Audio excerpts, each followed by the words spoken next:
ఇక్కడ మీరు ఒక చెట్టును చూపిస్తాను. ఒక చెట్టును చూసినట్టయితే మంచి అందమైన ఫలాలు వస్తాయంట, చాలా స్వీట్ గా కూడా ఉంటాయంట. అంటే అది గ్రీన్ యాపిల్ లానే ఉంటుందంట.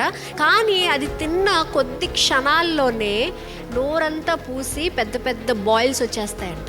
సరే ఫలమే కదా పక్కన పెట్టేద్దాం, మిగతా చెట్టు అంతా ఉంది కదా అని మీరు ఆ యొక్క చెట్టును కొట్టి దాన్ని కాలిస్తే ఆ యొక్క పొగ వల్ల మీ కళ్ళు కూడా పోయే ఛాన్సెస్ ఉంటాయంట. అంత భయంకరమైన చెట్టు. దేవుడు మనకి ఇలాంటి విచిత్రమైనవి చాలా మన జీవితాల్లో పెడుతూ ఉంటారు. ఎందుకు అంటే చూసేవన్నీ మంచివి కాదు అని చెప్పడానికే మనకి ఇలాంటివి గుర్తు చేస్తుంటారు. చాలా సార్లు దీని ముందంట రెడ్ కలర్ క్రాస్ వేసి పెడతారంట, లేదంటే ఒక వార్నింగ్ సైన్ పెడతారంట, ఈ చెట్టు దగ్గరికి ఎవరు కూడా వెళ్ళొద్దు అని. కానీ మనం ఆలోచించాల్సింది ఏంటంటే మనుషుల మొహాల మీద లేకపోతే సిచ్యువేషన్స్ పైన అలాంటి వార్నింగ్ సైన్స్ ఉండవు కదా. ఈ వ్యక్తితో మాట్లాడొద్దు అని ఇంటూ సైన్ మనకేం కనపడదు కదా.